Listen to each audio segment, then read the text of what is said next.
Arne, good afternoon. First of all, just wanted to check on Alexander Isak. What chance of him figuring and getting some game time, at least in this game against Atletico Madrid? There's definitely a chance because he's in the squad. So then there's a chance to play, but I would normally always say 99.9% sure, but I can say it's 100% sure that he will not play 90 minutes. But he's part of the squad, so it's already a Champions League game to look forward to. But if people look forward to his playing time, that could mean that could happen tomorrow as well. Even a chance to start then? The only thing what is sure is that he would not play 90, and all the rest you will see tomorrow. Obviously, we look at Florian Wirtz and the switch that he's made coming to Liverpool, and I think there's probably an argument to say that we've not seen the best of him just yet. I think there were flashes in the second half, at least, against Burnley once again. What do you put that down to, though, the fact that we've not seen the best of Florian just yet, and what kind of adjustment is he having to make? I put that down to Bournemouth, I put that down to Newcastle, I put that down to Arsenal, I put that down to a team we faced this weekend that only conceded 14 goals last season. If it's correct, I don't know, but someone told me today it's the first time in 18 months that Burnley lost a home game. So if I'm wrong, that's because of that person. But it tells you how hard it is to play these games. And which is normal, because there's so much focus on our new signings, because especially the pundits that favor not us but some other clubs in the country that cannot stop talking about 450 million. I repeat 450 million, I repeat 450 million, but they always forget the 300 million that we've sold for. And these players that we've brought in are indeed a lot of money, but they are playing now together with players that are worth same amounts of money. So yes, if we want to strengthen the squad, we need almost to spend that much money, because then they are, if we sell Dominic Szoboszlai tomorrow, he would be worth 100 million as well.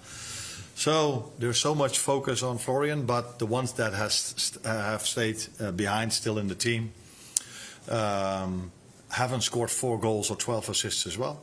So he's been part of a team, Florian, that is on top of the league, that won 4 games. He's part of the team that won against Newcastle, that won against Arsenal, where the team of last season didn't win away at Newcastle, didn't win at home against Arsenal. So it's the way you want to look at it. Yes, he hasn't scored 4 goals or 12 assists in the first 4 games, but for me that's down to the quality we faced, and he's part of a team that's number 1 in the league at the moment. And you have said the best is still to come from the group as a whole. So how well equipped do you feel you are to compete on all 4 fronts once again, even go further than what you were able to do last season? Yeah, I think we are far above my expectations during the summer. So we all know what happened this summer. We all knew when the program or the schedule came out that we had to face Newcastle away, Arsenal at home and Bournemouth at home.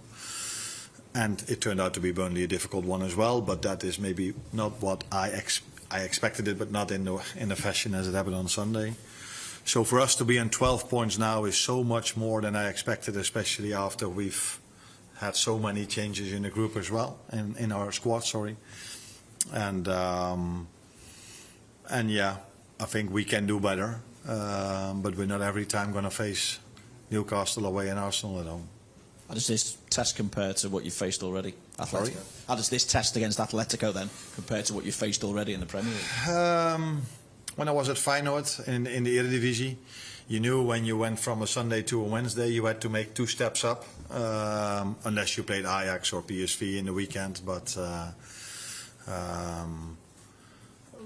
if you play Premier League, it is either the same quality you face or a little step up. So yes, it's again a very difficult one, because Atletico Madrid has done so well in La Liga over so many years with Diego Simeone. They were even able to win the league twice when you face Real Madrid and Barcelona, and they've been twice in the final of the Champions League. So this again is a team that is a difficult one to play against, because of the mentality, because of their team performance, because of their individual quality.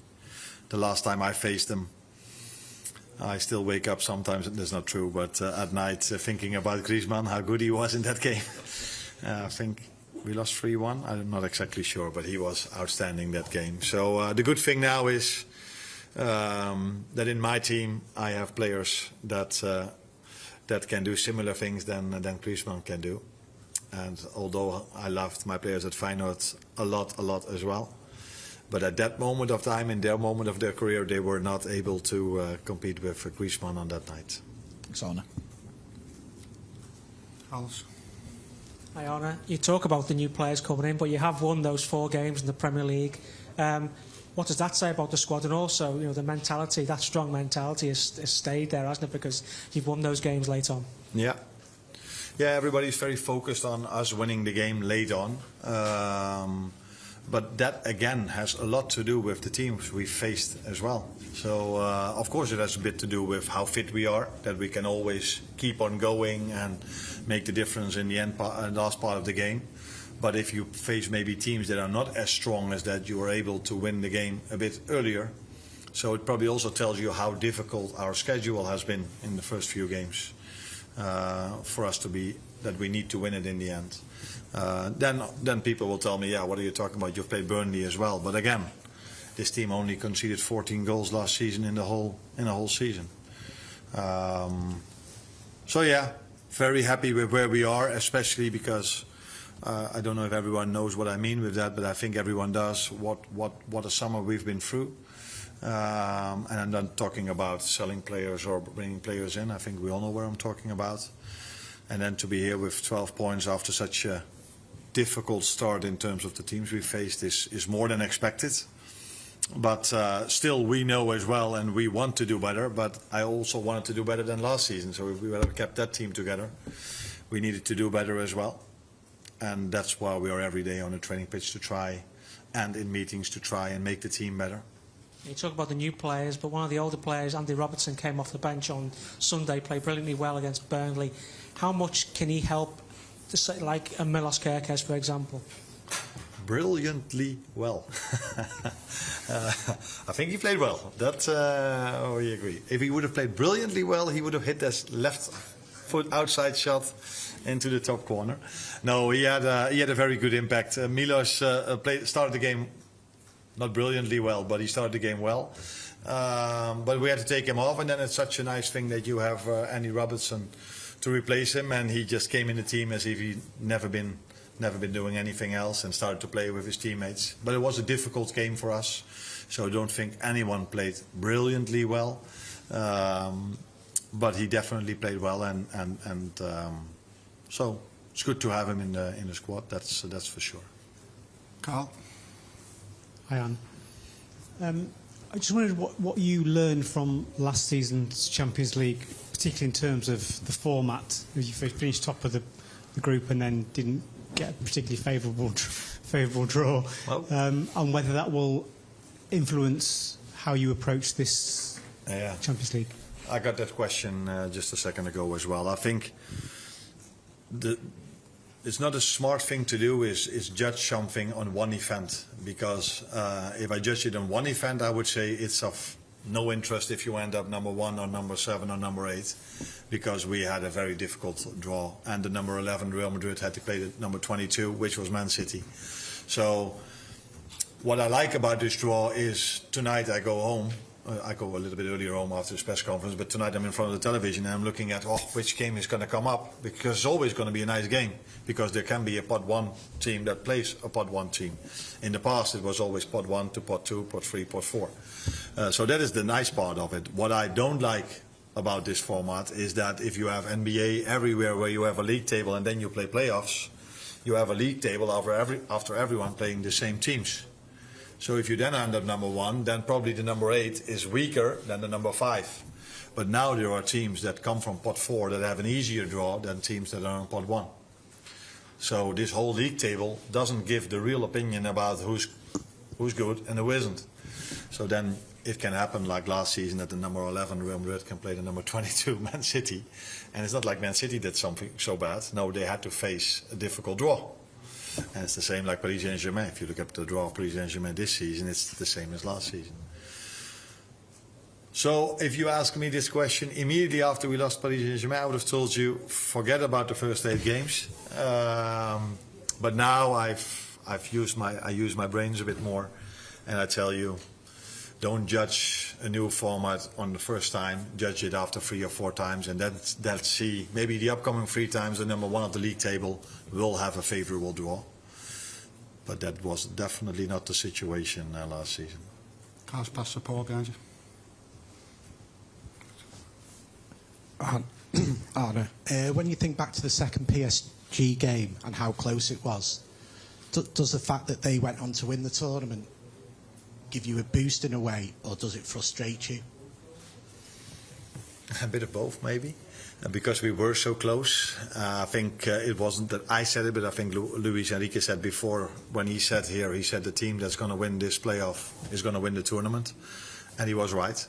Not to say that it would have happened with us as well, but in the end he was right. So it tells you that we were a team, we were the only team that could bring them to extra time and the only team that could bring them to penalties. So it was a frustration to lose it with penalties. It also, if you are out, at least that's what I have. If I'm out, I prefer to go out against the team that wins it in the end, because that tells you if you can bring them so far. Yeah, it's a bit too simple to say, yeah, then we weren't that far off of winning it as well. But we felt that was the best team in Europe last season. I think everybody agrees to that, because they won the French League, they won the Cup, they went to the Club World Cup, were very close of winning that as well. So it's fair to say they were the best team in Europe last season. That we were so close of beating them gives us also the confidence that we are able to compete in this league as well. But even if we would have lost them 2 times with 4-0, I would still tell you now that Liverpool will always be able to compete in the Champions League. At the front. Hi, Arne. Artur Kovács, RTL Hungary. We can say that Dominik Szoboszlai can play brilliantly well as a right defender, but now Jeremy Frimpong is fit again. Can he return to the midfield, maybe? And Conor Bradley is fit again as well. But we also have 4 very good midfielders fit as well. Endo, McAllister, Dominic, Florian. Do I forget one?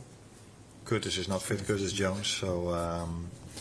So yeah, in every position we have a lot of competition. He can play in both positions. And let's see if he plays tomorrow, where he's going to play. Just behind.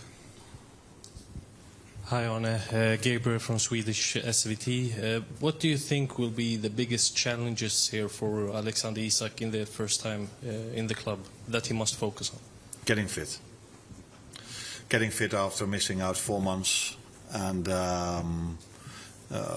of proper team sessions.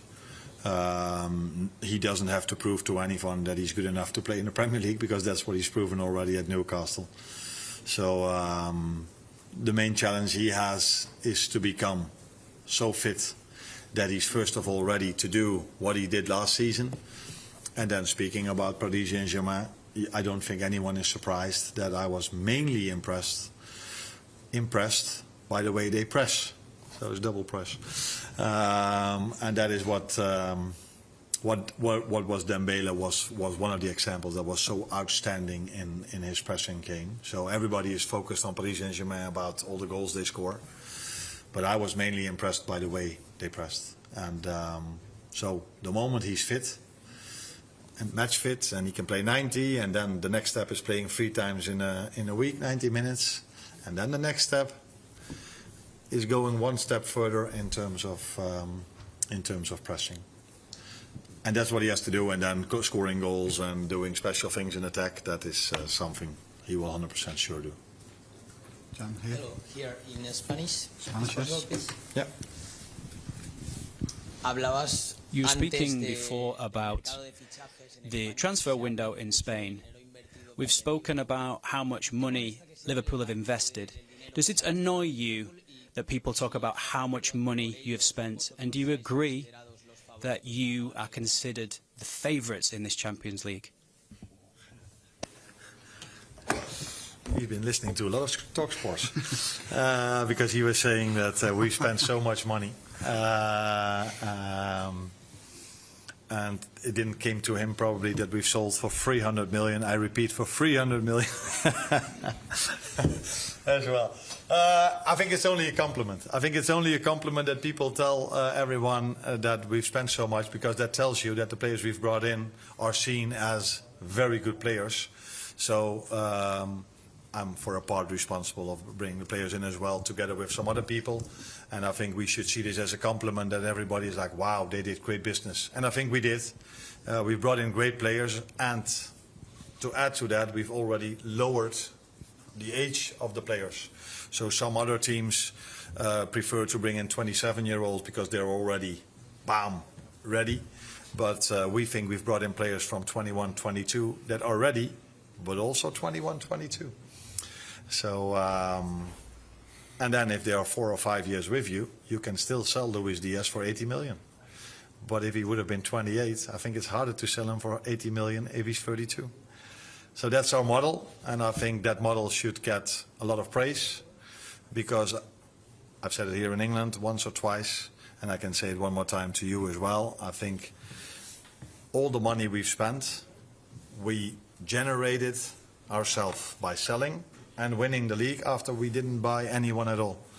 I don't know if you know, but if you win the league, that's quite good financially as well. So those two situations led to the fact that we could spend 450 million. It wasn't as if we looked in the ground and saw, oh, there's money coming up, let's spend 450.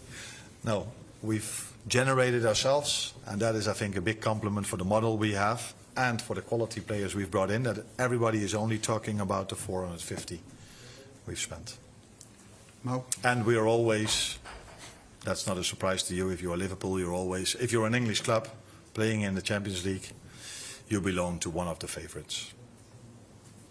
Hi Arnie, you mentioned earlier Curtis Jones is still out for this game. Could you tell us a little bit more about the nature of his injury, how long you expect him to be out for, and whether or not this affects your use of Alexis McAllister, who himself is still finding his way back to full fitness? Yeah, I can talk to you for a long time, but I already talked for a long time, so he will train with the team tomorrow. So hopefully he's able to be in the squad on Saturday, but not for tomorrow yet.